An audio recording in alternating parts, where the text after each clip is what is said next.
What's up, everybody?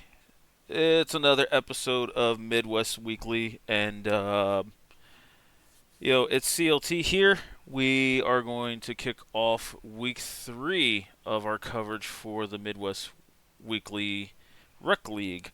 I do have a good friend of the shows, the co-caster, and overall the goat caster of our server, Nexis. Nexus, how you doing, my friend? What's up? Doing good. Kind of funny we got like a little musical chairs of Rec League hosts going on here, but happy to be on for week 3. Yeah.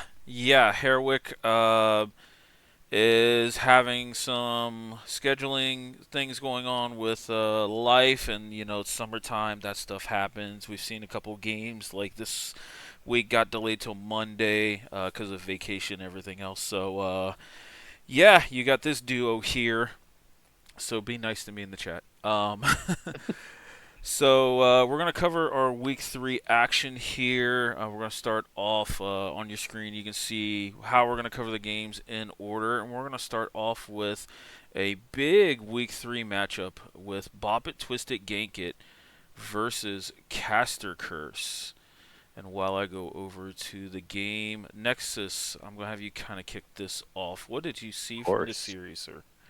Yeah, I mean you prefaced it a little bit. This is I would say the series of the week. It's the only series that went the full distance, and this is between what I think are kind of a consensus top three teams in Botbit and Caster Curse here.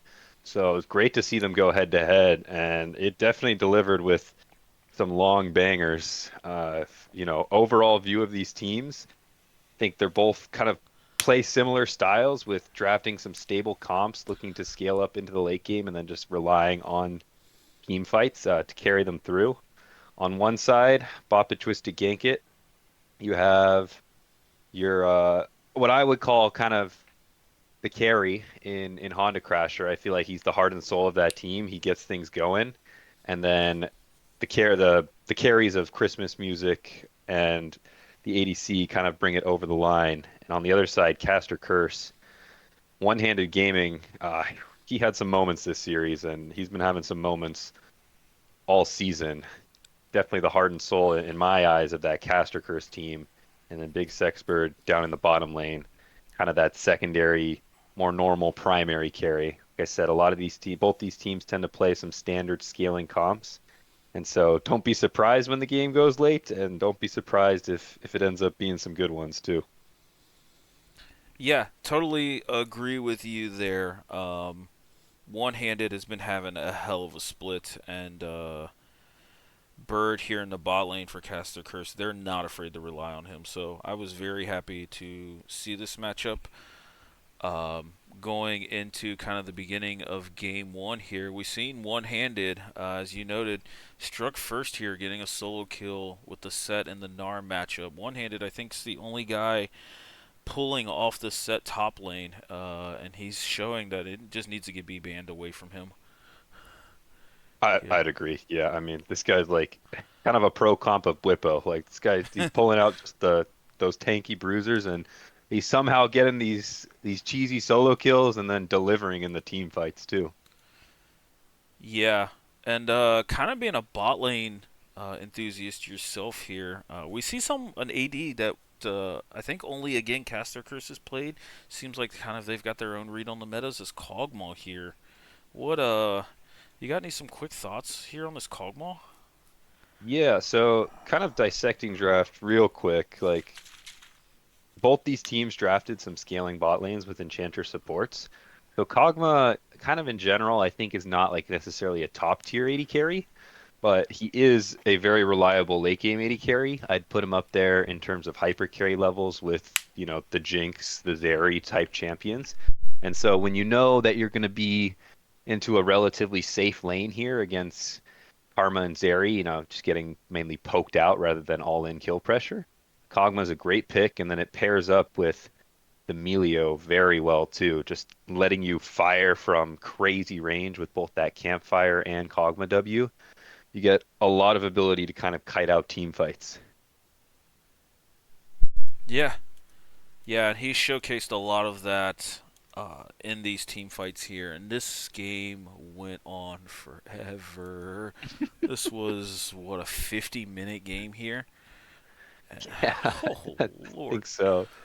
It was, and honestly, it was pretty stable for most of the game. Like sometimes these rec league games have a crazy amount of action, and there was definitely a lot of action, but I think it was a good amount of back and forth, not necessarily any team jumping out to a great lead. I think if we want to jump to some team fights, the first one I remember seeing was around 27 minutes in game time, and that's when I believe it was around Dragon where Bop and Twisted Gankit they were getting set up for Soul, so this was a crucial fight for the side of Caster Curse. Yeah, yeah. They put the line in the sand here as one-handed picked off Christmas Music, who was having a really solid showing on the Syndra as well. He got the solo kill up topside at around the same time, but yeah, we see Caster Curse here putting up the line in the sand. Crosus with the miasma, making it very difficult for the bruisers to enter. And let me look back at this. Yeah, Nar ends up getting stunned up when he came in. I think was kind of the really Mm. big turning point there. One Trick trying to dive in and get a hold of Pens, but yeah, this game went back and forth, and I think we've seen that this is the first Dragon Caster Curse take took. It felt like they either emphasized it in their comms or in their team play in general that once Boppet got on the soul point, they knew they had to get set up first because it was much harder for Boppet to enter those kind of corridors there with a Fed Kog'Maw. Oh, 100%. Yeah, that's exactly I think what brought them the win in that team fight is actually being there early, getting that favorable position, like you mentioned, Nar getting stunned when he came up and really allowing the Kog'Maw to position himself to kite back, and we know Big Sexpert is able to kind of carry those from the back line. Yeah, after that fight, he's on 3 full items and fully upgraded boots. Like he's a massive void puppy. Yep. And So, then just more back and forth for the next I think like 10 minutes. Able to pick up another dragon or caster curse, and then I know you were casting this one, so you probably remember, but we gotta watch that 37-minute Baron fight. Uh, oh my goodness. That was oh, just play of the week. I was screaming. It was insane. I was doing some yeah, one-handed watching. uh huh. Yeah, one-handed gaming. I thought when he was entering this choke point, it was a little early, but man, did he find this angle! And this was one of the biggest set punches I've ever seen in a game. Like, It holy looked shit! it looked like one of those Chinese TikToks, you know? You just Yeah, jump into five and then boom, 3K damage across everyone's face. Like insane. yeah. It was so insane how he timed it. He tried to time it after the stun, but then I think he got stunned himself from Syndra. And I thought that was going to give Syndra enough time to pop like the Seekers or everybody to kind of get out of the way because he's smashing his W key when he's Yep. coming out of here, and it's still just oh my lord, Yep. oh Exactly. man. Hey, shout out on that cast, by the way, too. I was watching that one back, and then boom, you nailed that. I was jumping out of my seat. I was Yeah. like, let's Oh, go! Like I what a play. That's play of the week right there. yeah. It was insane. Maybe play of the season. Like it was just that was incredible. Yeah, yeah, I'm gonna end up having to clip that one and throw it out there in the YouTube world. 'Cause that Oh, yep. one, that's fucking insane. So, then kind of going on to the rest of this game, we see that they tied up, and both teams are on soul point here, 38 minutes. I'm trying to see. Do you remember who ended up getting soul here? I know I casted it, but man, you go through so many games, it's hard to Oh remember yeah. Well, sometimes. you were casting like all the games. I believe it was Bop It. They got the soul pretty much uncontested. I think Castor Chris just recognized they weren't in a good position preparing for it, thanks to kind of sieging the base before that, opting to set up for the Baron instead, and that little gambit did pay off. Looking at about like 44 minutes in game time. Um, I'm just shy of there. Yeah, I know there were some pauses. So I think it's like 1 hour 3 minutes into the YouTube video. Yep, that's where I'm That at now. that finally brought us out. You see them kind of setting up around the Baron. They do get the first start. Classic objective stories for these late games that we've been seeing so much of. It's all about objectives. It's all about objective setup. And Oh, big Nor there. yep, Wait, not enough though. Able to kite it out, I believe. Where caster did they kite it? No, not at no. all.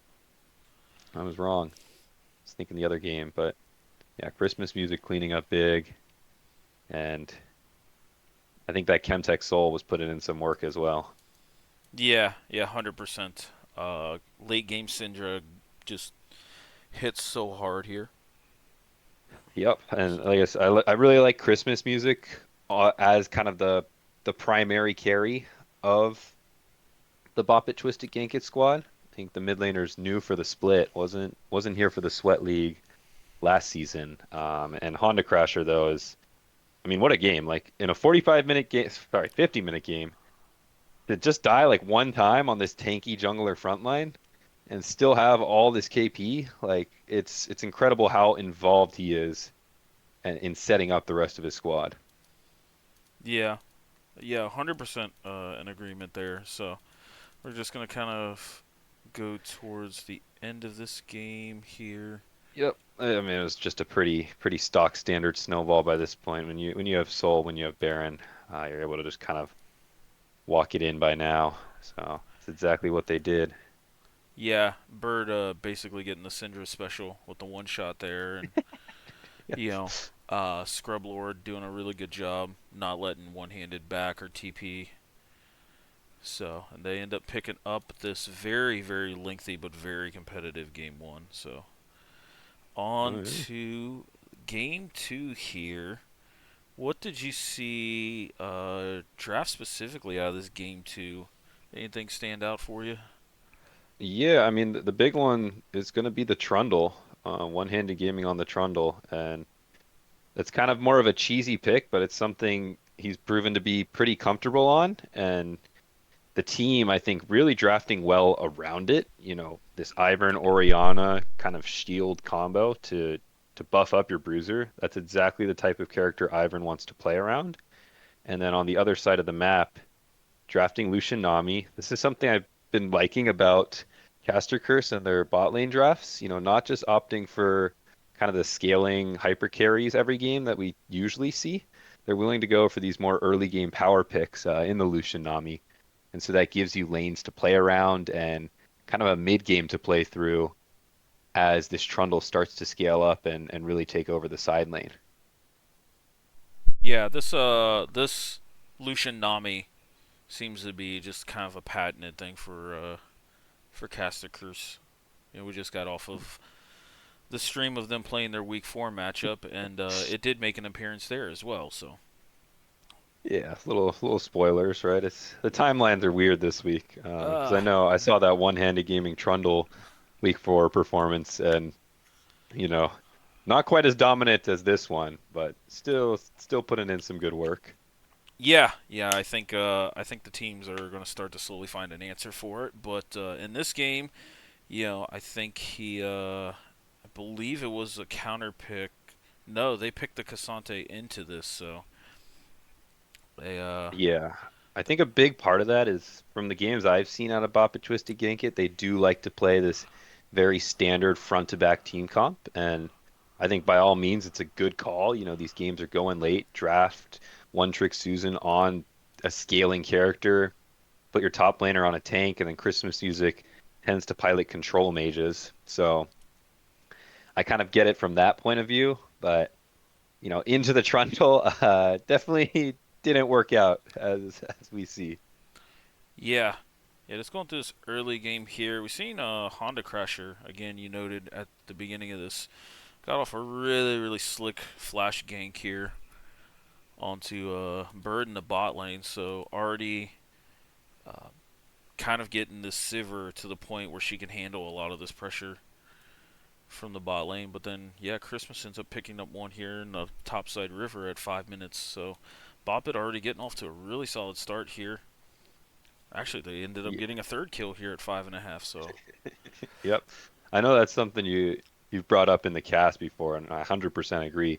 This is the reason they're our number one team in the power rankings last week, and I don't know if we're doing that this week without Hairways here, but if we were, I think they'd be staying at number one. They just have such strong early games at the head of Honda Crasher, and they have the ability to close it out in the late game behind Christmas Music and One Trick Susan, just positioning well in team fights. So the early games, I mean, it's going to be interesting to see how teams start to craft an answer around that, as nobody really wants to be playing from behind at the start of every single game. yeah, yeah, they they just get off to a really quick start, and uh, teams just have to fight back, which is a tough position to be in, especially if you're like picking for this early game. Take the Lucian Nami for example. Hmm. But Oh yeah. yeah, as we kind of transitioned here into the mid game, was there any team fights, anything that kind of stood out here? I'm trying to see. In the mid game, there wasn't really much that I saw. A lot of it was kind of just, the classic few kills back and forth. I think one-handed gaming was just slowly building up a CS lead and a kill lead over this Cassante and really starting to establish some side lane presence. I think he ended up being around like 5-0. And that was really the story of the mid game was just this Trundle picking up kills in the side lane while Boppa Twisted Gankit was continuing to try to answer elsewhere. I think the when the game maybe started to turn, if we go about 26 minutes in game times, like 141-ish video time, we see a fight, and this is exactly what you want to do if you're Boppa Twisted Gankit playing against this strong split pusher in one-handed gaming. Take fights away from the Trundle. That's where Caster Curse's entire gold lead is. So if you can get fights away from him, you're going to be able to usually put up a decent showing. So taking advantage of Honda Crasher's Grand Starfall, that global ultimate, turning a few kills in their favor, slowly bringing the gold back, getting a dragon. I think that's what kind of started to stall this game out as well. Another line in the sand to bring us a ridiculously long game. Oh yeah, this game was long too. Uh, yeah, That's all yeah, long. it's Story of Rec League. yeah. I think our average game time when I did it like week two was like 42, 43 minutes, and Jeez. Whew. I don't think it's gone down. So, but yeah, no, that was a very good Grand Skyfall there from Honda Crasher, and I think I even noted this in the cast, and if I didn't, I'm terrible. But this Serpent's Fang second, I think, was super big for Honda Crasher to get in. But as we kind of just let this go, we see one-handed gaming just mowing down these turrets right in front of Christmas. Like, jeez Louise. Do a little bit of trolling. Yep. Yep. That he did, and he did that quite well here. 6-0-3 at the 28-minute mark. He's 2v1ing here in the bot lane at like 28 minutes. Uh, and I will say, like, I'm not a big merchant of the Trundle, especially in the top lane, more so in the jungle. One-handed might Mhm. have the best pillars I've seen out of any Trundle. Oh yeah, I'd be all right with that assessment. I'm with you too. Like I prefer Trundle in the jungle. I think it's just a little more reliable. But if you're getting these pillars and if you're getting the pick into the tank matchup, obviously he's comfortable on it. So Yeah, if it works, no need to change it. we see him taking this turret bot side while the rest of the team is getting Baron here, which Baron is definitely very useful in the a lot of wave clear. I feel like that's kind of what starts cracking the brick wall of the wave clear of Silver Hui. Um, so good on Caster Kirsto to kind of play around the split push. I feel like they're the only team that's really shown time and time again that like they can pull the trigger on certain objectives and play around the split push pressure from one-handed gaming. Yeah, and that's a huge skill in the rec league here. We Yeah. do see a lot of teams drafting the standard 5v5. And it's a little repetitive, but nice to see Caster Curse coming in with something fresh and This game went pretty long. I think we can kind of zoom through the rest of this later stage of the game. It was kind of like you said, just smart map play through side lanes from Caster Curse, which was being slowly answered by the Sivir Hui wave clear. This game was a seven dragon game, so it did end up going the distance. I think Soul got picked up pretty late after 40 minutes, and after that, and kind of like one more Baron, things were finally able to. No, Soul was not picked up. It was Yeah. a Baron game-winning push, but that was all just kind of set up, like you said, by some great side lane play and some great macro out of Caster Curse. Yeah. So yeah, they end up taking this game too, and they are, as of right now, the only team to take a game off Boppet. So this kind of split pushy style and play through the top lane until the till the AD gets online here. Definitely put a little worrisome here in the Boppet. So Oh moving yeah. on to game three here. I'm a big fan of this Amumu first pick, especially kind of deeper into the fearless formats. Uh, I think once the A tier, S tier junglers are gone, Amumu is just so simple to play. And hmm we see the Great team Zyra fight. here. Good clear. Oh yeah, without a doubt. But the Zyra here, I'm gonna kind of come back to your bot lane specialty here. You think the Zyra in like a really solid spot, or I know it used to be like really good, a while back. Yeah, I think it's ultimately about comfort. I'm not going to put it as like an S tier bot lane. I don't know what was up right now, but things like the Jinx, I think is something I would prefer looking towards in game three. I think a lot of the Xayah value in this meta comes from anti-dive. I think Rakan is great in the meta. I am a bit biased there as I do play a lot of Rakan, but he's versatile in many situations. You're comfortable picking him as an engage, kind of as a roamer. He can play safe in lane. And the Xayah pairing, I think if you're comfortable with it, then it's great for lane. It's still good in lane. It's just not as dominant as it was like a few years ago. Hmm. But just in terms of late game carry, I don't think Xayah has the same potency as other hyper carries unless you're going into heavy dive. Yeah, I think it's a great answer if they pick like say Vi, Sejuani, even like the Zac. If those type of junglers get shown early, Zaya is a really good answer into them. Yeah, I like the Zac too. We got to shout that out. Like Amumu Hmm. Zac, this is a fun game three fearless jungler draft. Like you're playing for team fight and you got some explosive green men there to help facilitate that. Yeah, and I honestly, I love the Zac away from the Yasuo. The Yasuo is another pick that we don't see too often, and I think Croesus, this is his kind of pick here. Uh, hmm Knowing Caster Cursed a little bit that I do, um, I just don't know if that's the right pairing I'd want with a team that has very limited knockups. It's not like they don't have any, but it's not like something where Yasuo can come off screen and join the fight consistently.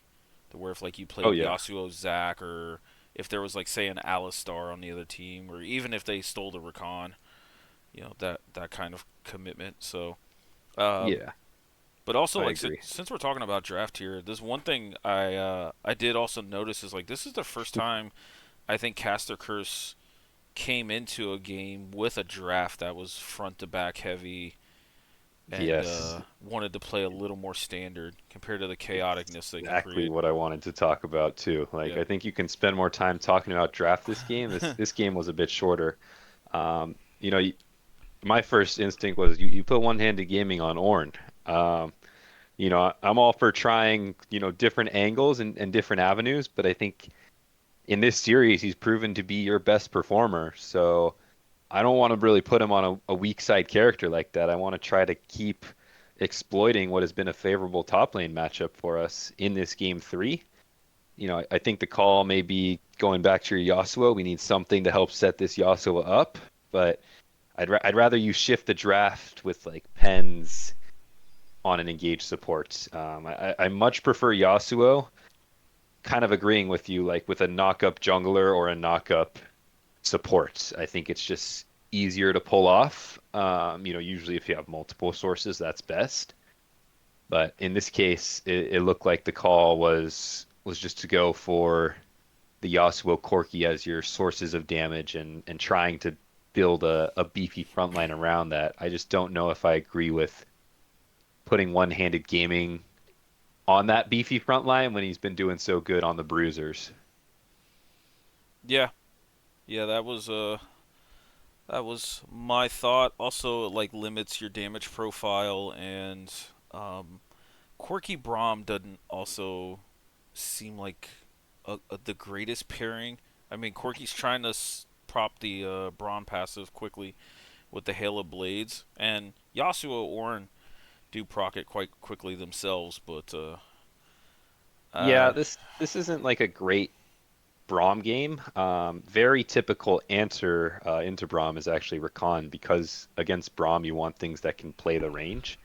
Braum specializes into heavy engage, and Corki usually wants something aggressively laning, pairing with its support. That way you can look to snowball lane thanks to Corki's high base damage with the Gatling gun.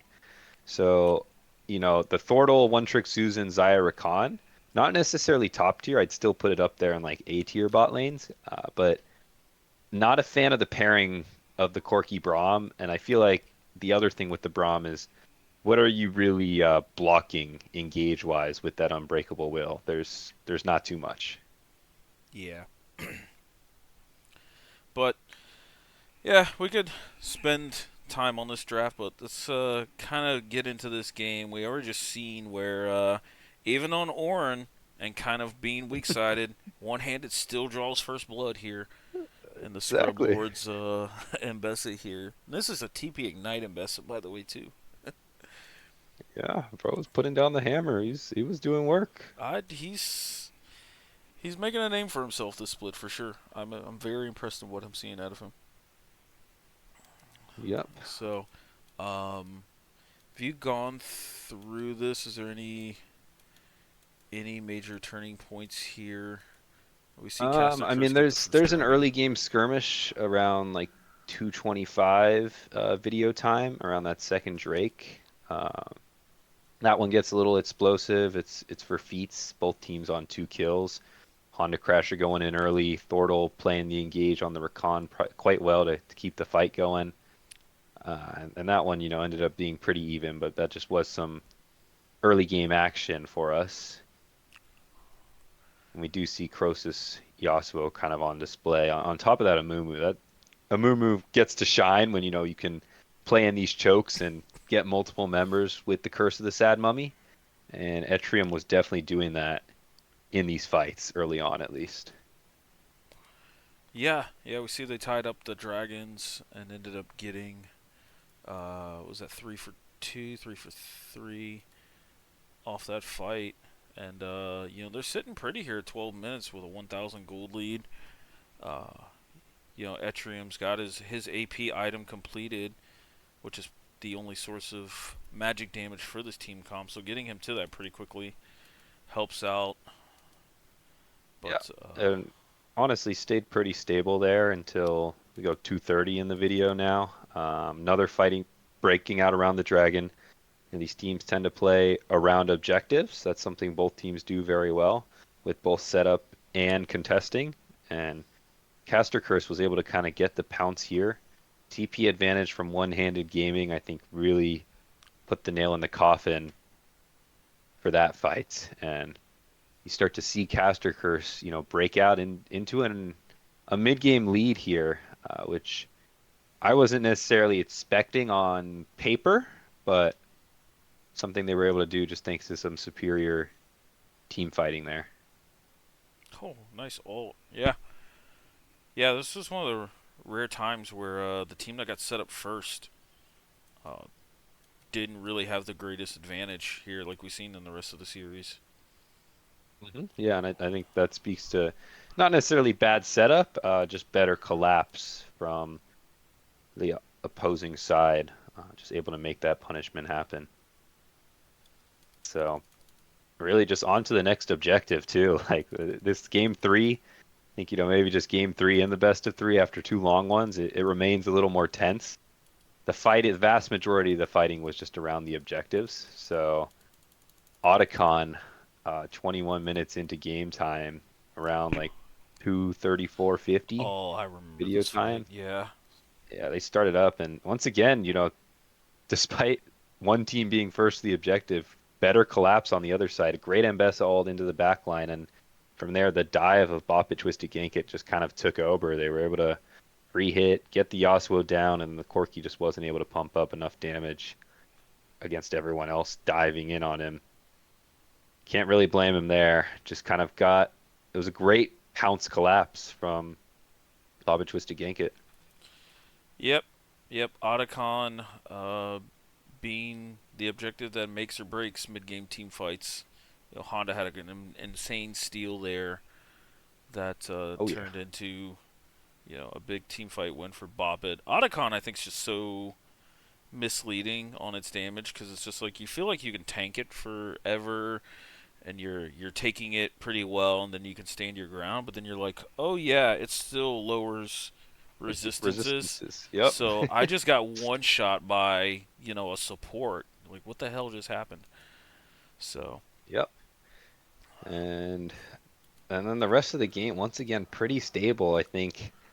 Not sure if you remember casting this, but this was kind of just an unfortunate play. We go forward to like 25-15, and I think, maybe just some antsiness on the side of Caster Curse. We've seen him play pretty smartly around objectives before this. Nothing really up for them, and the call is to utilize the pushing bot lane and try to pull off a dive using the kind of aggressive Yasuo comp you built, but they go in way too deep. I think that's not even a spoiler. You can kind of just see how it's shaping up, see how it's happening. You don't have any vision in the bottom side jungle, bottom red side jungle, and so the collapse comes in from Boppa Twisted Ginkit, and that's really what brings this game out of hand for Caster Curse. Just a massive overstep. They're definitely kicking themselves for that one. Because I mean, the game was just really even until then, and this was the snowballing factor.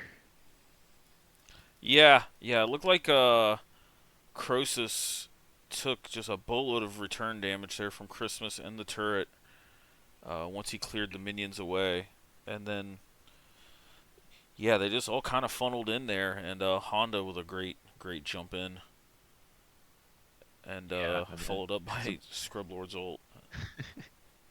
it was really just Whew. a brutal way for the series to end too, because after that Baron, I mean, they were able to end on that Baron push. They transitioned that into a Baron. Great play from Boppa Twisted Ginkit, recognizing the objective online, and then all it took was just one more good team fight. A few minutes later, they caught Caster Curse kind of split up. You don't have this wide variety of damage like you have in the past two games with one-handed gaming on Ornn. So I think Etrium kind of pulled the trigger again. Once again, Caster Curse just pulling the trigger maybe a bit too eagerly, and they get punished for it without too much damage. And against the Baron, and with their team wiped, Boppa Twisted Gank able to walk that one in for what is finally a sub 30-minute victory. Yep, yeah, and Bobbit actually won a 3v4 there in the mid, but yeah, Croesus getting picked off top side, and you had all of your damage there in the mid lane. There's a 29-minute dub. So ended up only with a 5,000 gold lead at the end. So still was a very competitive game and series. I mean, that one was going another 45 if things just stayed kind of at that slow pace. And I like to see it out of Caster Curse. I do. It's just maybe needing to be a little more calculated in that aggression with some setup before going for those plays. Yeah, I would agree there. Though I still loved at least the attempt to kind of play more of a standard draft. They might need to just tweak a couple champion picks here or there, but taking Bop it to 3 games, something no one's done this season so far. So really nice on them, but Bop it, twist it, going to 3-0. So Congrats to them. alrighty, well we are going to go to our next series then. That would be Team Solid versus MN Misfits, which I believe Yep, you had the pleasure of casting this one. I did. Opted to go for this one. Two teams I haven't had the chance to cast yet, and it was a pretty good experience. I think definitely have my eyes on Team Solid as maybe that bubble fourth team. Kind of mentioned top three looks not set, but I think there's a pretty clear top three at the end of week three right now, and Team Solid is maybe that fourth team looking to crack into playoffs. They got a pretty, once again, one of those teams that looks to play this standard setup. This game one, they draft, Orn top, Wei, Jinx as their carries, and then some early game support jungles to help facilitate all that. And they do have these similar kind of standard drafts for themselves throughout the season that I've seen so far. On the flip side, Misfits, a little more spice. They something they did with their bot lane that I really want to kind of emphasize this game. And this is being a little nitpicky to be fair, but they drafted what should be a on paper stronger laning bot lane in Caitlyn Morgana into the Jinx Thresh. Caitlyn has to win lane in order to really take off and be played and snowballed properly. So I felt like on the side of Misfits, they just didn't do enough. They were kind of giving the push early on into the Jinx Thresh, not utilizing the aggressiveness that they should have on the Morgana Caitlyn. Because the reality is, one binding wins you the lane there, and playing around the spell shield, the Thresh was drafted into the Morgana actually. Playing with the spell shield should have been able to keep you pretty safe. So being a little nitpicky, but I would have liked to see a little more aggressiveness in the laning phase out of Lolcats and Rhaegar. Yeah, I'm looking at the beginning of this game. It kind of just started from the word go. Squeezy and Seven on this Jinx Thresh pushes them in, so you're getting level 2 early. I'm not sure. Looks like Morgana may have taken Q level 1, but didn't really posture for anything like that. So I would definitely love to see a lot more aggressiveness there if you're going to play for that kind of lane. Because I feel like once you land a Q in the Caitlyn trap, is just going to be some nasty damage. Yeah, I can confirm. I've been destroyed by that many a times. But even then, zooming out to the rest of the game, not just pinpointing it on bot lane, so I don't have to be too mean. A lot of action in the top lane between Souls and Walliford. They were kind of dueling back and forth. Souls just barely getting the edge on him in a couple of solo kills, some very tense duels up there. And then Cyanic Acid on this Elise was putting in some crazy work for the team. Really snowballing early. We talked about Elise in week one of Midwest with Hairwiz and how it can be a great pick if you're able to snowball it and with the just high level of burst damage.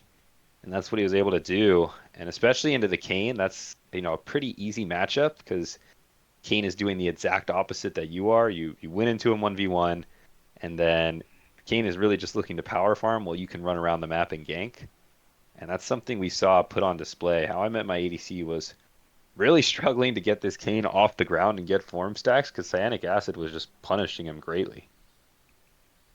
Yeah, I feel like if you're going to draft Kane here, I would want like stronger, more independent laners that have early push. Hui has naturally like been a pretty decent answer in the RE because he can match push for push and even start to out poker after a back or two. And so trying to defend this Kane here really puts a lot of pressure on your mid lane to kind of just run his lane over or be able to just move around the map independently instead of as a 2v2. So I'm not a big fan of the Kane, but my champ pool I like to play slower paced games. So you would think Kane would love that, but Kane League. is he loves fast paced games to get his orbs and his form, but then he's still so weak early he doesn't like him. I'm just not a fan of the champion in general, um, Yeah, in that I regard. gotcha. 100%. It just takes a lot for it to really work, and none of us here are Canyon, so No. it can be it can be pretty tough to get it off the ground. Yeah. But yeah, so this game, honestly, Team Solid was off to a pretty solid lead.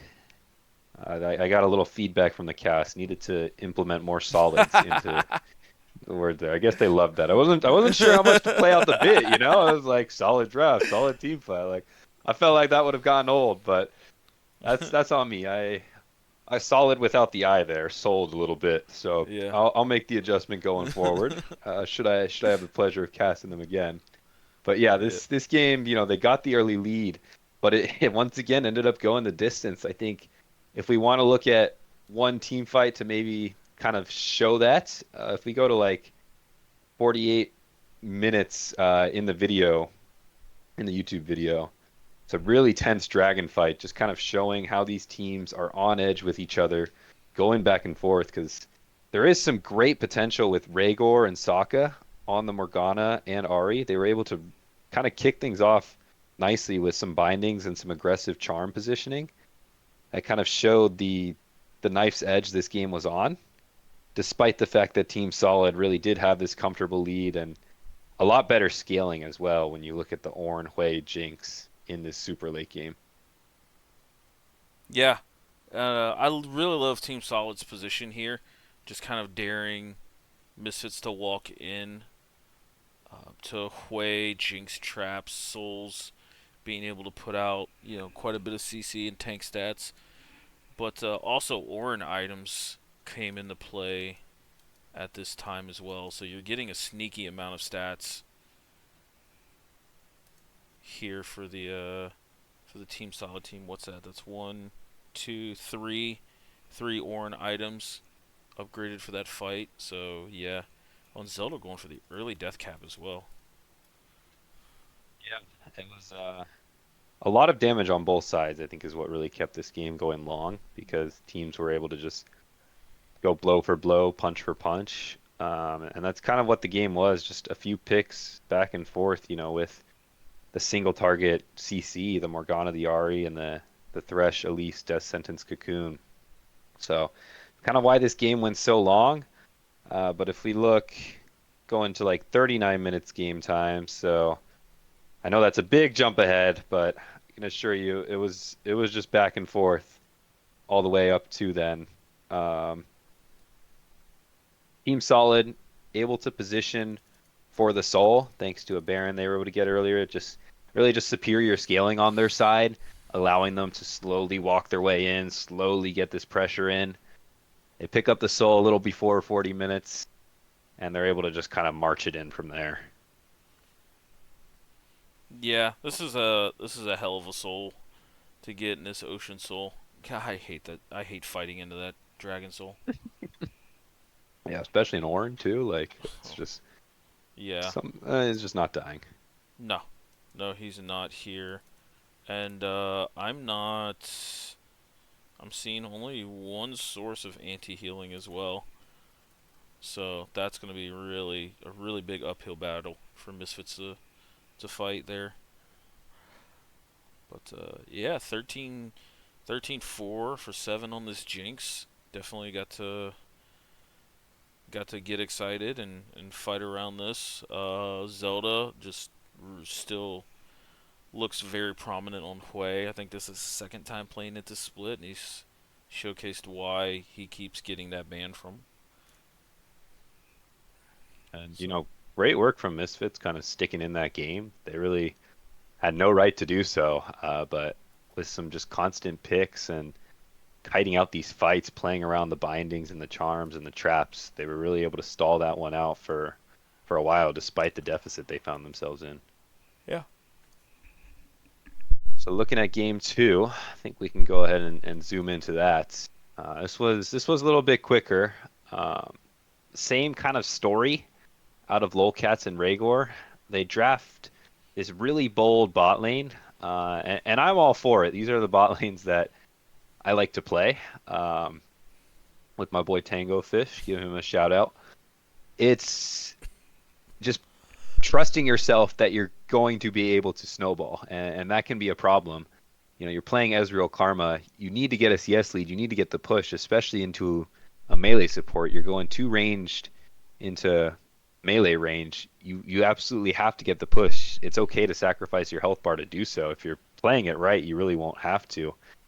But Rhaegor and Lolcats once again getting shoved in early, so it's just I'd like them to kind of maybe reassess that bot lane situation.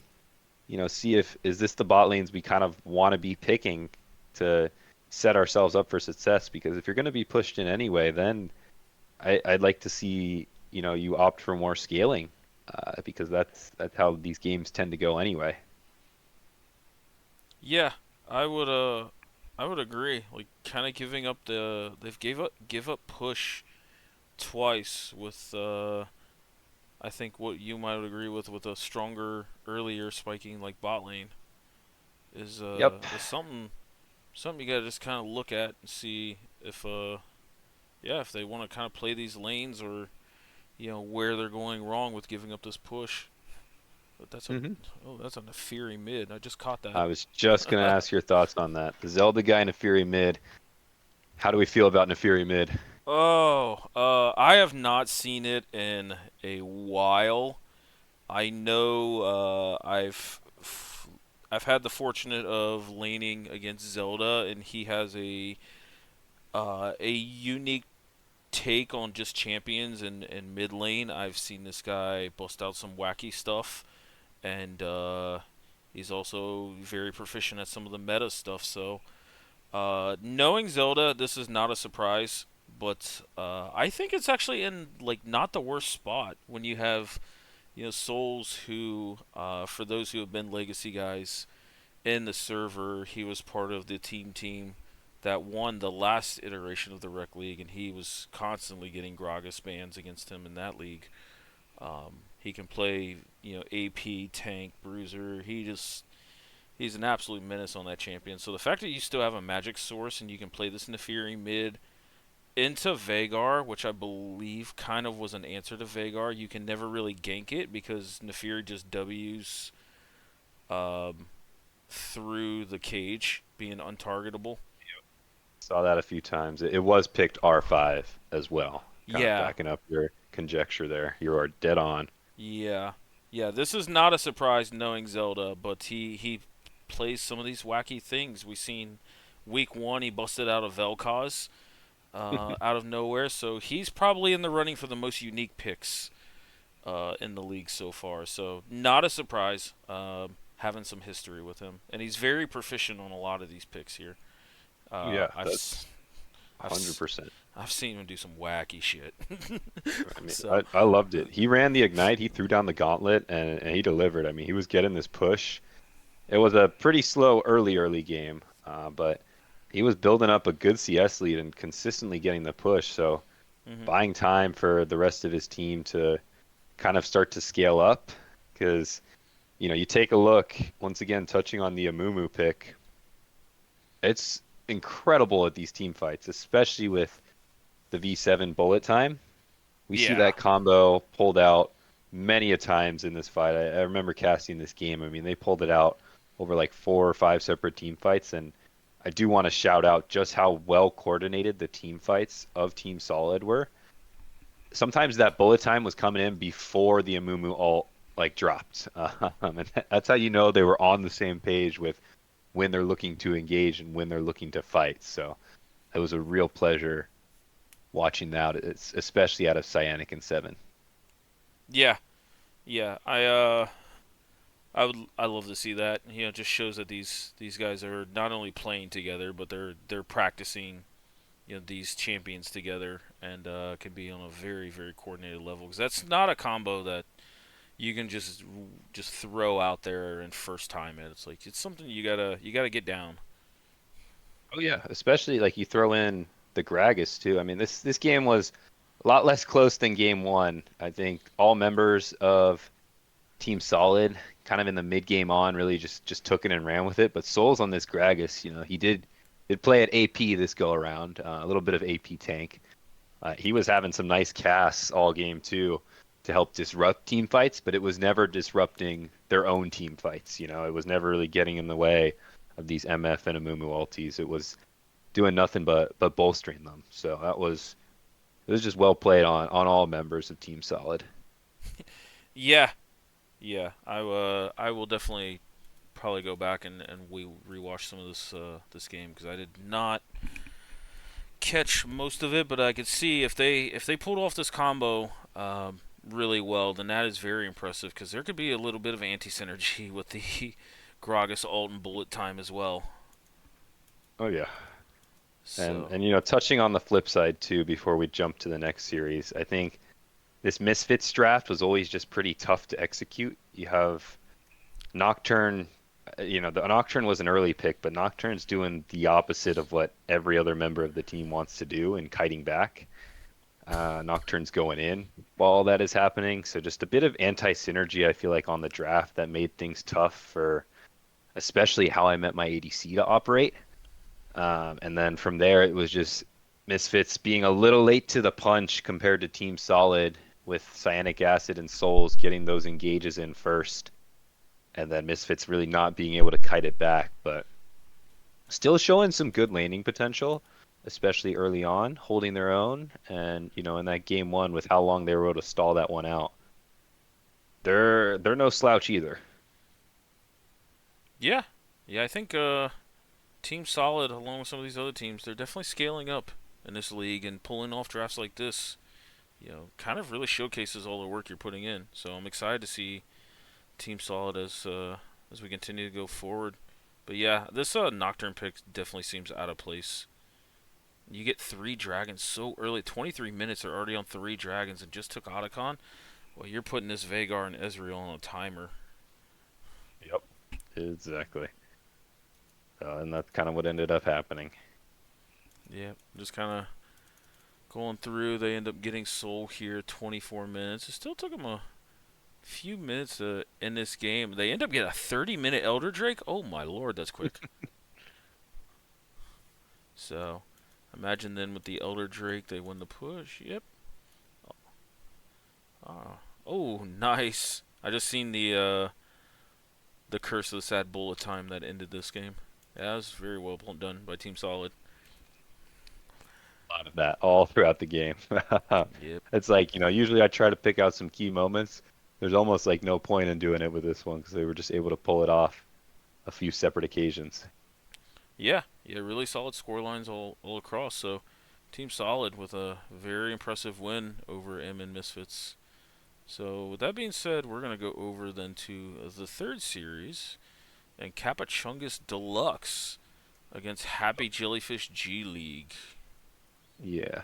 So do you know Ashes well enough to do some flame on the picks there, or do you want me to just do it for fun and for some content? Uh, I know Ashes, probably not to the degree I know some of these other players, and he helped cast a game three with me, and he was very upfront of like, I love flipping the games, I love random wacky picks. So as the resident support player, I'm gonna let you have a little fun with this. It sounds like you've got Yeah. something to cover.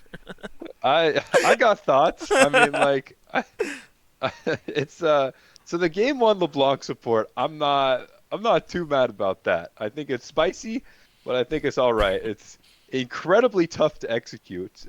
I've played a lot of off meta supports myself back in the day. I did a little A through Z challenge just for the heck of it. Oh Lord. Got to win on a Filio support. It was brutal, but did it. But with stuff like the LeBlanc with these high base damage assassins, you have to pilot them to like damn near perfection for them to work out. Like there's a reason they're not pulled out by like Carrier every weekend. I like the spice, I do, but especially when you draft something like the Jinx, you need to draft some peel for that into like a Renekton, Pantheon, Galio. Like, help your boy out, help your ADC out. I've seen the Jellyfish games I watched in week one. They had a standard front to back, and they really played around Murph, and it worked for them. And in this game, when you draft the LeBlanc and you don't snowball like crazy, which didn't end up happening because Ash is. I'm not gonna say he piloted it badly, but he's no monk mentality, right? Like this is a tough pick to pull off, and I just like you're overcooking a little bit. That's There's actually some irony there because I think Monk was actually helping him practice this pick. That's my point. Like you got to be like nailing the chains, and I mean it's just a tough pick. But that's game one. I also have my own thoughts about the Oriana support that comes in on game two. Oh, I actually forgot it was an Oriana's game too. Yeah, it goes again. That's he just doubled down. Give it I to me. respect I respect the cook, but we'll touch on game two here. Yeah, this game one, I felt I seen the LeBlanc, I seen the thought behind it, but then I'm also just like, I agree, there's no peel for Jinx, and Jinx is the only person doing any damage post 35 minutes here, unless the game just completely got out of hand. Because LeBlanc doesn't get enough resources. She has to get going super quick. Mel falls off a cliff like post three items. Uh, and so Shout out Campbell too. While we're on the mid lane topic, filling in for mid this game. I mean, playing with a sub or two, I think, and actually the solo lanes were really the difference, especially in this early game for the side of Capuchungus Deluxe. yeah. Campbell played this Galio Mel matchup, the Galio side of it very well. Ended up getting a solo kill along with a Juvibes Grace up top side. Yeah, the solo lanes popped off quite early and quite often in this game. So I don't, in my experience as a Mel merchant, I see Galio's base damage is super high, so you just gotta respect it. And I felt like Campbell played around it quite well, but Quagmire also didn't respect it enough. There isn't really much value coming out of Mel W here. If you only deflect one of the Wings of War, it just doesn't really do anything. You gotta deflect them both. So it is a weird thing, but yeah, we just actually seen Campbell get that solo kill here. So Yeah, nice. And I mean, Jew vibes also 5-1 on this Renekton, just 8 minutes in. He was dumpstering Ronin early on. hmm This Renekton 8 minute eclipse as well. Like it was just some crazy snowballing coming out of the croc. But once again, game goes ridiculously long. Um, you know, Jellyfish just able to stay afloat, if you will. Keeping those tentacles going and pulling off some good team fights behind Murph is really the primary damage, but also some great positioning from Perps in these team fights and a surprising bounce back from Ronin as well. I know that's much later on, but just trying to save a little bit of time here with all the happenings. yeah, That's kind of to sum the mid game up. yeah, I think once Ronan got this Black Cleaver and got a boatload of levels into him, he started being able to absorb a lot of this pressure, and he made a comeback. I see it 24 minutes here. He's 8-4-3, so definitely putting in quite a bit of work here in this mid game. Yeah, from 1-4, by the way. Like that is a crazy turnaround. So Yeah, shout out to him. I mean, I wrote him off for sure, and then go on through the game. It's like, hey, what happened here? Like we got ourselves a game, golds within 2000, and now is when you really start to like think about the LeBlanc supports. You're shaping up for another classic Rec League late game, hmm where you got this Smolder ADC versus Jinx ADC. Both strong, both sides with some pretty decent scaling. Uh, I think the Milio on one side to help bolster up the Smolder does make a difference, though. Yeah, yeah. Smolder, we're seeing kind of skip to the 38-minute mark here. We see that Ashes dove in to get Timo's, and I think this was a prime example of like the work that Milio puts in. Like he just blew everything onto the Smolder that was half health and couldn't kill it. Like that, and that's the tough part about running like the LeBlanc support is like that's a play that works out if you were able to snowball the lane and be, way ahead of the curve, and it would look great there. He lands the combo, so the LeBlanc skill is definitely there. It's just it's really tough to pull off, like in full transparency. So I like throwing down the gauntlet. Um, just didn't work out this game, and I know you brought up the 38 minutes fight. I think that that kind of also had a little before that there was a double global ultimate collapse that I want to touch briefly on from Kapachungus using those abilities well. And then I think the final fight in game time around 40 minutes, we see Soul spawning for the side of Happy Jellyfish. They were able to kind of bounce back, but Hmm. on the flip side, Kapachungus just getting this pincer flank, a great TP by Ju vibes. And then the Smolder was really able to free hit. And 40 minute Smolder, I mean, that thing hits like a truck. Yep, yep. We just got through that fight. There's just no access to this backline Smolder here, and Yeah. yeah, and they end up taking a 40-minute game one here, keeping our average game Maybe time. less than the average game time. Yeah, to Uh, keep it down. Oh yeah. gosh. So kind of sitting here looking at game two here. We seen something interesting that we already kind of alluded to is this Oriana support. You wanna have the floor on this one? Sure, man. And feel free to clap back if I go a little too hard here. Oriana support doesn't work. It's not like the LeBlanc can work because you can snowball with base damages.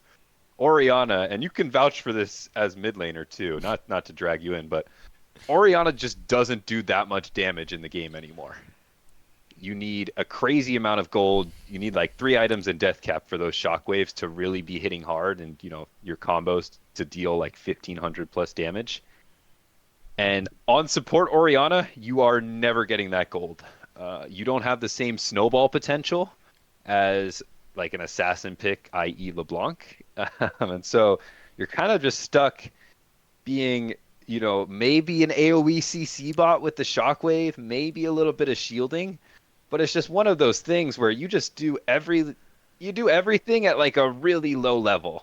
Weaker shielding, where if you wanted shielding and buffing up, you should have just drafted an enchanter.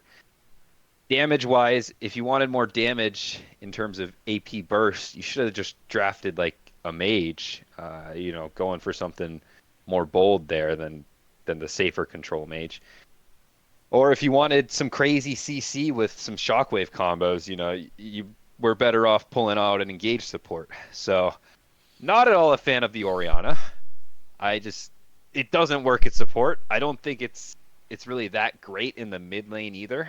It just takes a lot of resources to get to the point where it can be useful. So in things like pro play where you're farming at 11 CS a minute, it works. But I think in general at our level, it just takes too much to get off the ground in the mid lane, let alone support. That I just saw that and my heart kind of sank for Happy Jellyfish a little bit. I don't disagree, honestly. I've been a very big advocate of Oriana. Uh, been playing since season three and love to play that champion, but it's just like you said. I feel like I need to go like Ludens in the double pin in the death cap just to even get respectable amounts of damage. To where champions like for instance Hui or even Ziggs now after the buffs can do it on less items and less buttons. So I'm not a fan of Oriana. I see some of it, like you have okayish ball deliveries with Warwick and Poppy, but at that point, yeah, I think you need to pick something else. If you're going to go like an enchanter support that divvies into like mage damage, there's Seraphine, there's Karma for that. Or if you want to go enchanter that does a respectable amount of damage, again, Karma's kind of the best of both worlds there, but you can go something like a Nami or even like a Lulu if you want to like max Q first to play super aggressive into a melee lane. So I'm not a fan of it. I see some merit behind it, but I don't think in coordinated play it's the greatest there. So Glad we agree. I we don't. we we we agree. You didn't have to worry about that. We definitely agree. I've been trying to make Oriana work in the mid lane. I actually played her in a scrim earlier today, and I'm just some of these fights and the mobility on all these new champs. It's just a Yeah, nightmare to deal with. like you need like a Jarvan or a Nocturne just to get consistent shockwaves, and then like you mentioned, until you get those items, you don't have that same one-shot potential that other mages in the game have right now. So he's in an Yeah, interesting spot for sure. yeah, yeah. Not a fan. Not a fan here. I Yeah. do kind of looking at the draft and going into a little bit of this game. The I thought the Ziggs mid was like super clever. There was a Oh yeah. world where I honestly thought it could have been Ziggs bot lane. Um, like a Sivir mid maybe and something like that. Like I thought there was gonna be some wackiness, but the Ziggs going mid, I really do like. He is a very solid answer in the way, and some of these other control mages and the Ziggs buffs feel really really good. And outside of Mbessa, everybody's walking into you, so Ziggs does have a lot of value. He's deceiving on how much he can stand his ground with other stand your ground champions like a Kog'Maw, Philios, even Sivir to some degree. So I think he's very slept on. Yeah. I like the Ziggs pick. It goes great into the Hui, and then you drafting on the side of Happy Jellyfish, barring the Oriana, a very nice scaling comp with the Sivir and the Ziggs. You're going to be able to wave clear very comfortably. So I like that side of things, especially in the kind of Rec League meta that we have developed. Yep. There was just some better execution on the side of KC Deluxe with getting some early games leads. Once again, Ju vibes in the top lane coming in. He's not a main team player, right? That's a substitute. That's correct. He did sub in. Okay, Him yeah. and So I mean, really Yom stepping up. were subs, and then Campbell played mid. Yeah. So I mean, both subs played pretty well. If you want like a little fun sequence, go into about 15 minutes in game time, 147-45. We see some bot lane action. The Oriana just. I'm gonna stop hating on the Oriana, but a bot lane 2v2 kill, well played by Yom and Timos Kuchi, able to punish the bot lane there, and then kind of just Warwick flying in after that. You got to see that. One of the funniest things in League is just Warwick pouncing and then just running at Oh, you. yeah, yeah. This was actually like a really sneaky ult because you thought Yom would have blocked it, but nah. Timos ends up tanking that Warwick ult. Warwick's just Yeah, he's a how do you feel about the Warwick? Because that's another kind of interesting oh. pick, and now that we zoomed ahead to 16 minutes and it's 6-2, it's almost tough to say anything bad about it. Oh, if I remember this game correctly, I think he literally went like top lane gank, successful camp, mid lane, bot lane gank in the early game because everybody was low and his passive lets him like just run around the map.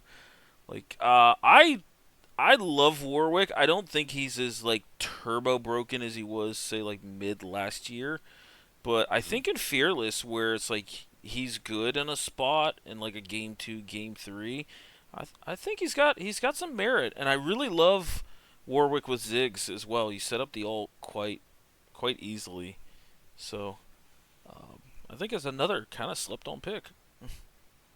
Yeah, it'll be interesting to see if we see any more of that come through. Perps pulling out a Mumu and the Warwick.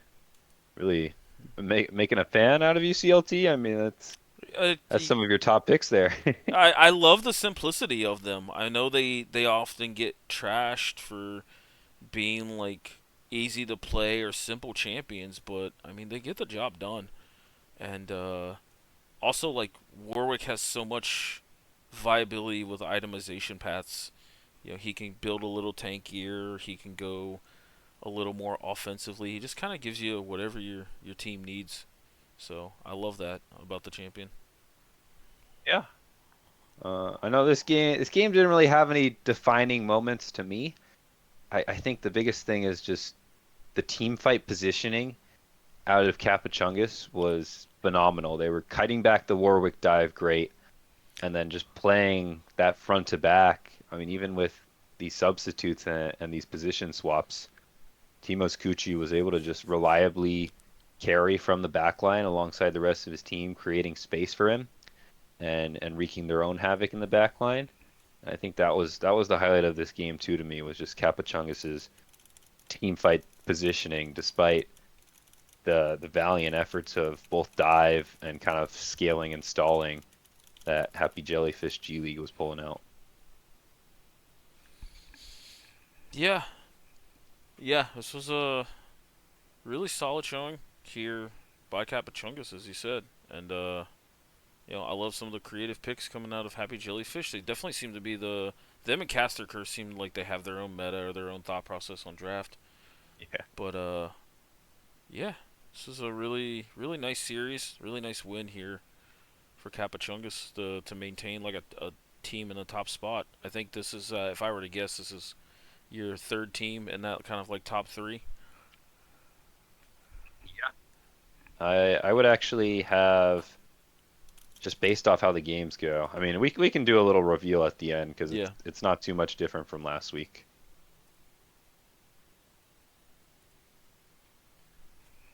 Does that cover that third game for us? On to the last one. Yeah, yeah. I think we're pretty good with this series, and then we have Big Brained, uh, All Mechanics versus Minimum Talent Esports, and Yep. I don't remember too much about this series. Yeah. So I was able to pick up on this one, and I think minimum talent has been struggling a little bit in the split so far. I don't think they've yet to really pick up a win, and you know, could be a lot of reasons. I think, you look at the draft for starters, that's always the place you kind of start conceptually. And one thing they do is that I have liked an adjustment that they've made from week one, is drafting a little bit better lanes. But they tend to play these mage supports, which I don't think is necessarily competitively viable compared to the other archetypes that you usually see out of teams. And they also draft more of those significantly late game skirmishing junglers. In this first game here, despite a Caitlyn first pick, you have the Swain support, which is a fine pick, but like I said, these mage supports in competitive can just be tough to pull off. And then the Trundle and Alawi mid, just not sure if those are the lanes that really bring you over the edge in the early game.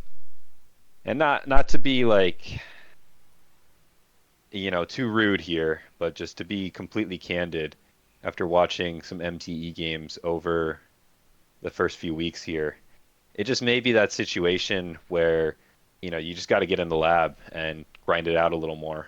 You know, it sucks, but sometimes you just got to play a bunch of solo queue. League is a very high skill floor game, especially in the competitive scene, where you need to be able to hold your own on all roles at even footing mechanically, and that's something that you really just haven't seen out of them in these first 3 weeks here.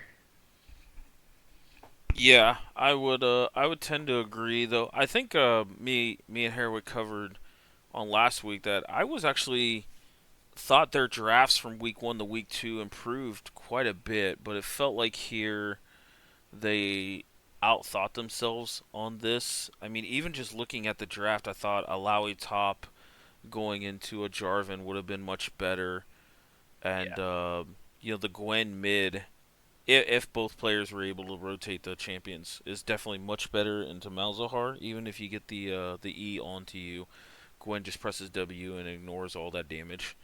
So there is a. I thought that was kind of going to be the lane assignments, but yeah, I agree. I felt like they might have taken just a very small step back. They were competitive in quite a few of their games week 1, week 2, and I loved seeing Marshall on mages. I think the one thing that stood out to me was like his Acel. I think he's the only one to pull that out. But he had a really solid Acel game that did net him a win, but he left his stamp on that game here.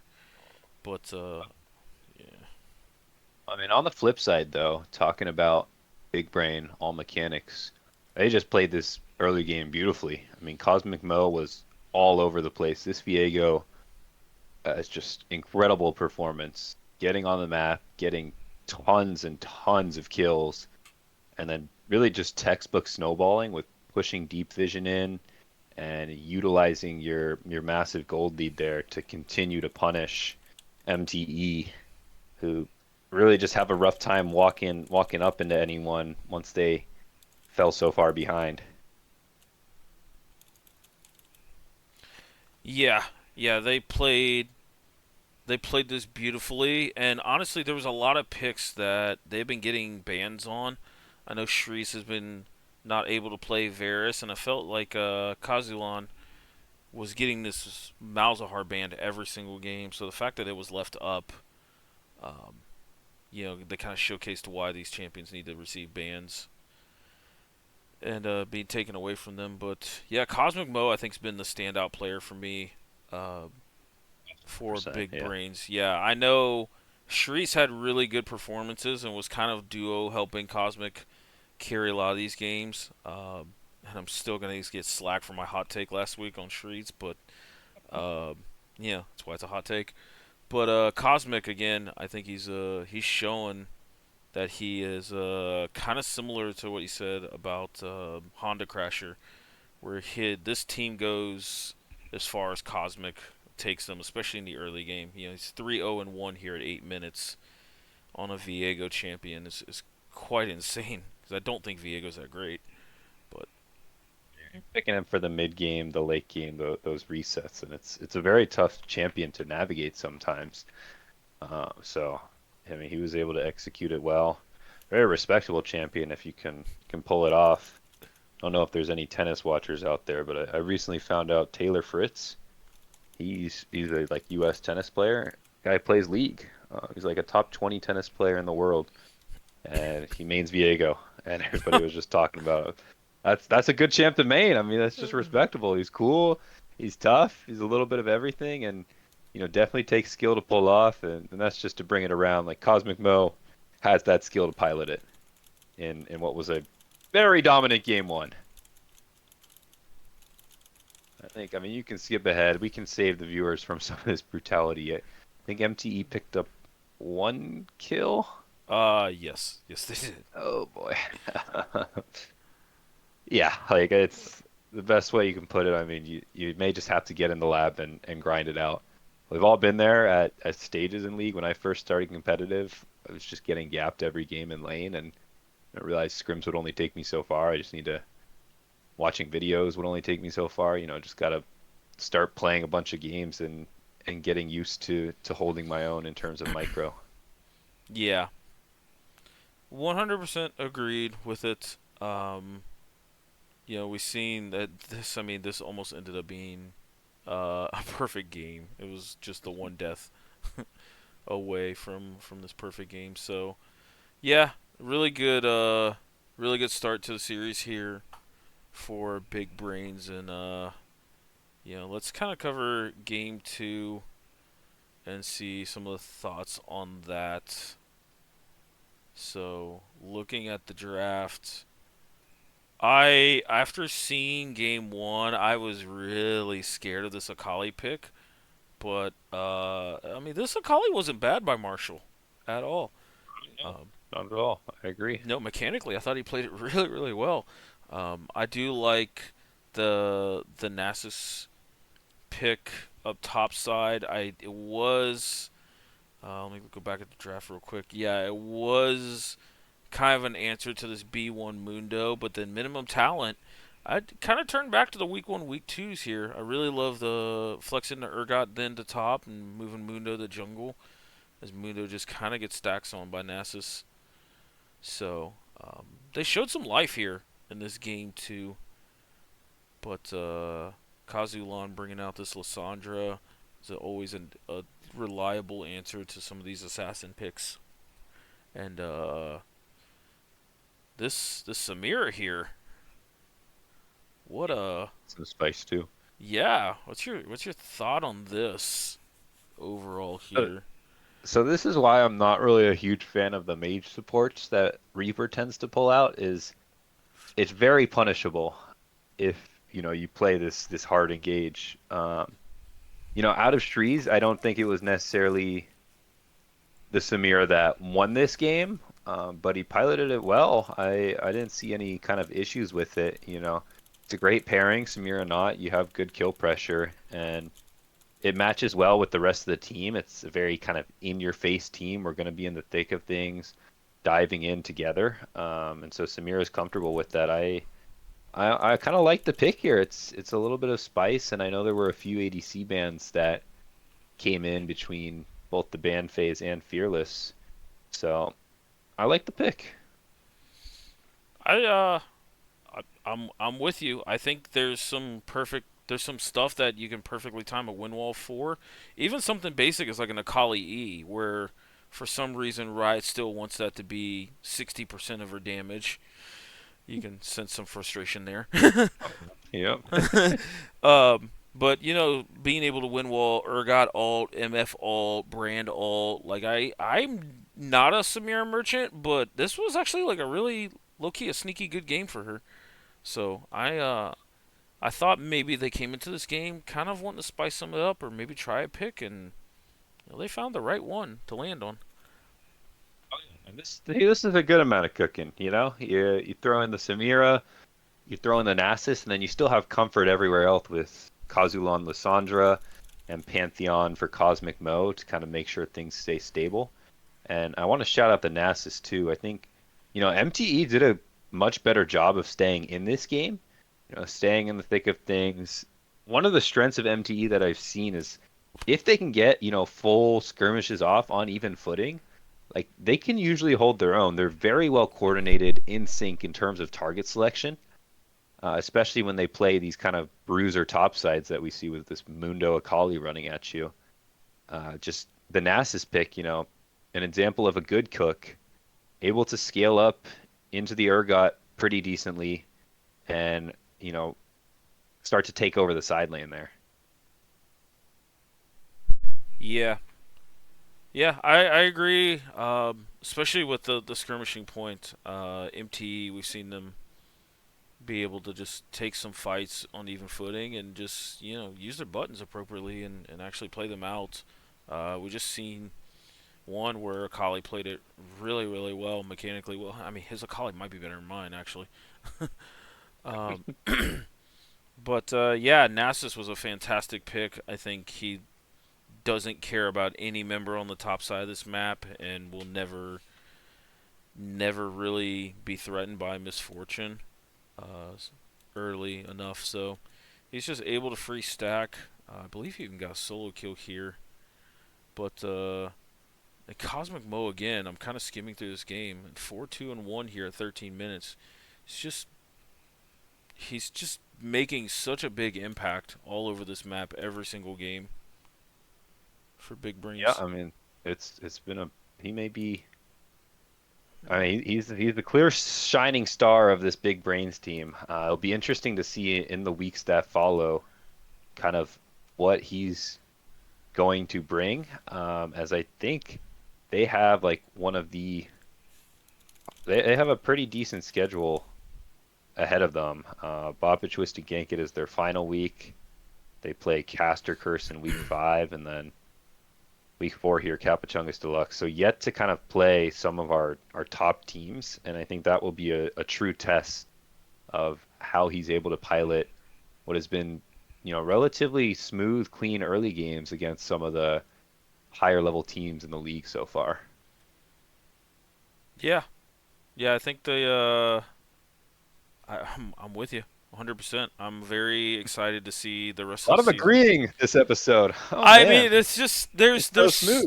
yeah, yeah, there's so many of these middle of the road teams. We know the team solid and we see team big brains where they just keep improving and doing all the right things. So we'll see who kind of challenges what I would consider, the big three up top. Um, and the big three really has kind of solidified themselves on their pecking order as well, with Capichungus and Boppet taking wins off Caster Curse. Um, so it's going to be an exciting back half of the split. Yeah. Are we gonna do power rankings? Yeah. Let me. I honestly don't know if I've even prepped it. I uh I sent one real quick. It's pretty much very similar to last week. And it's only 8 teams, so you could probably chop it up real quick as well. Okay, Um, is that on the document, good sir? I don't think I have access to the documents. I'm not sure. I'd have to poke around on that a little more, but Oh, I see where you put it now. Yeah. Okay. feel free to adjust that as you wish, or you can type it in. I'm only really changing one thing from last week, and that's an opinion thing too. Errors Uh. may come back next week and Yeah. dissent there. Yeah, so I've already there's only one change here, so I'm going to go ahead and throw that up here. And here is our week 3 power rankings. So as we've kind of already alluded to, Boppet, Capichungus, and Caster Curse are your top 3. Boppet taking a very competitive win off Caster Curse. Capichunga's doing exactly what they needed to do against Happy Jellyfish, even with a few subs here, still pulling off a 2-0, and Caster Curse falling to Bobbit Twisted. But they are the only team that brought him to 3 games, so I'm in total agreement here on these top 3. So, It'll be interesting to see, if that top 3 is able to kind of change throughout the rest of the season, if anyone can start to challenge them. Nice part about, the format of the season is there is that fourth spot open for playoffs, right? So that's kind of what my eyes are towards right now. But until then, this top 3, it's a mean top 3. They're all kind of fun teams to watch as there's slight differences stylistically and star power wise how the teams play. So these are definitely my 3 teams to watch. I think everyone's 3 teams to watch. I'm not really adding anything there with the analysis. Just a long-winded way of saying I 100% agree yet again.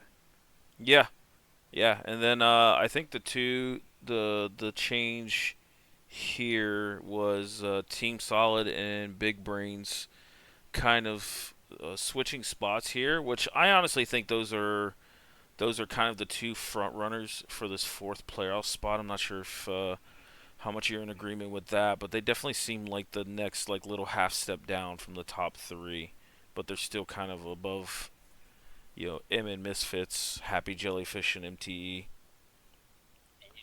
I, the reason I have Team Solid over Big Brains is in that week 1. Granted, it was week 1. They did have that 2-0 victory, and I just like how Team Solid plays. I think it's reliable, just reliable League of Legends.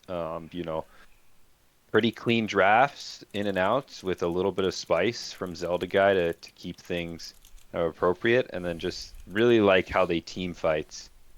And you know, full transparency, that can change week to week. But for me, just with that head to head, until I see some more dominant wins out of Big Brain against more quality teams, which this will be the chance to kind of prove themselves in these coming weeks as they have what is probably the hardest schedule remaining. if they can hold their own against these teams, that could 100% flop back in the coming weeks. Yeah, yeah, and it actually starts this week as Big Brain All Mechanics do face Capachungus Deluxe in week 4. Ooh, all right. Well, So that may be match of the week. Let's take a look. I'm pretty excited for it. I'm actually, let me see, when is, so that is being played Saturday night, 10:30 Eastern. Why is it gotta be so late? Oh boy. Shit. Um, but yeah, so that'll be a big test for Big Brains and Capachungus here. So I'm super excited. Yeah, Team Solid, Team Big Brains. They definitely seem to be the two teams scaling as the season goes on. And then Hmm. MN Misfits, Happy Jellyfish, MTE. I think they've all three have had shining moments, uh, but they've all had some pretty rough moments as well this split. So it'll Yeah, I think, touching on MTE, they're I think on paper they're the weakest team from everything we've seen so far.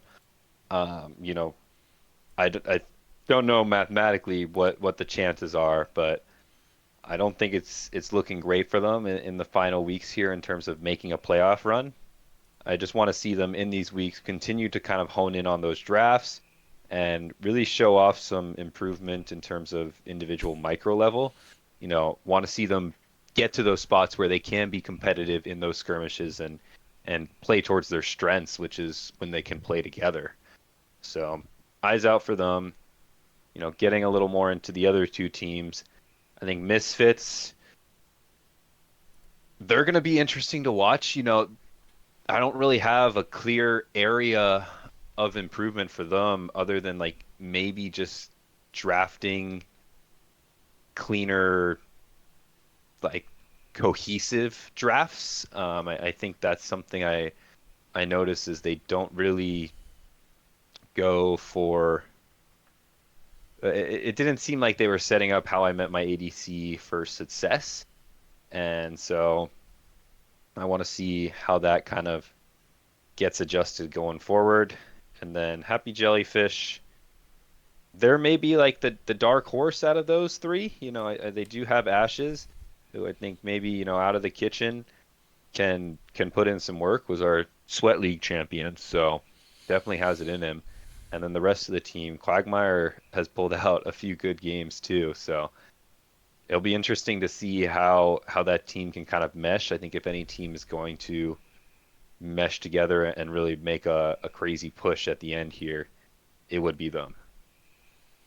yeah, 100% agree. They have a really tough week 4 matchup to kind of get off the ground running versus Caster Curse, but the rest of the split, oh man, they've got Bop It Twisted in week 5. Yeah, they still got some really rough matchups. They have Big Brains All Mechanics in week 6. Oh lord, and Team Solid. Oh, they they have all playoff teams left. Yeah, that's okay. So Oh, never mind. Maybe who was I saying had the hardest schedule? uh, Maybe things get flipped. I know one of those other teams still are yet to play the top three teams. Happy Jellyfish looking to match up against all these playoff teams. That's going to be quite the challenge as well. yeah, but they have a chance of potentially playing maybe like a spoiler, dare I say? Yeah, So uh, maybe. you may dare. You may dare. Go right but on uh, ahead. but yeah, so I think I'm good to kind of wrap this up. You've got Hmm. any takes, anything like that going into week 4? We do have Yanara enabled. Maybe thoughts on the champion? I think the champ's pretty good. I think it also plays similar to how these rec league teams like to play. I like its scaling. I really like its laning. It's great at kind of turning fights around in the small sample size I've played with it. So I fully expect to see that champ up and running and in a lot of these games. Yep, I do as well. I know there was a couple of captains that messaged me during week 3 of like, "Hey, can we just vote and enable it?" And I'm like, "No, we cannot. I left you Kled enabled, but I don't think anybody picked it up week 3, so Uh, yeah." hey, at least you're giving them something, right? Hi, it's there. There's some up and downs or some different thoughts on the allowing new champions. Some people are like, "Hey, if you don't like it, ban it." But yeah, I think the fairness of it is to disable it for a week. But it's still over half the season. It's going to be playable. So for you now, Yanara one tricks, you can have some fun now. Yeah. So It'll be good to watch. Definitely tune into the games we can. It's gonna be a lot more. Gonna all kind of come in over the next 2 days, right? Friday, Saturday to round out week 4 here. yeah, so we had a game earlier tonight, not spoiling that whatsoever if you want to see it go onto the Twitch. And then we have a game Friday night and then 2 Saturday nights. So Minimum Talent versus Team Solid is Friday night. Capachungus versus Big Brain is deep into Saturday night, 10:30 Eastern. Guys, you're killing me with that one. Um, and Misfits versus Bop It Twisted Gank It at 7 p.m. CST. That's 8 p.m. Eastern on Saturday. So I may pull in a favor with Mr. War Initiate, who I know is good friends with Kazulan and some of the other guys from Big Brains. He might be covering Saturday night, the deep one, and then I will probably cover the earlier one on Saturday, and then Friday I might cover, I might not. We'll see. Yeah, But we'll figure that one out. yeah, yeah. But for once, we have all the games scheduled for us to look at. No Monday games either. Thank you. Yeah, yeah. Hey, one guy had a honeymoon. I said, "Hey, this is your wedding gift. You can play Monday." Ah, there we go. So it's all good. It's the summertime. Everybody's relaxing. I'm glad we got 8 teams. I'm glad we got a lot of involvement from the captains. The captains lounge popping off. Rec League chats popping off. You're been absolutely goaded for coming in and helping with all of this. So much appreciated on that, my friend. Well, my pleasure. It's been a blast, and I can't wait to continue to do it for the next few weeks here. Yep. Well, I am good with all of this. Do you have anything to add, my friend?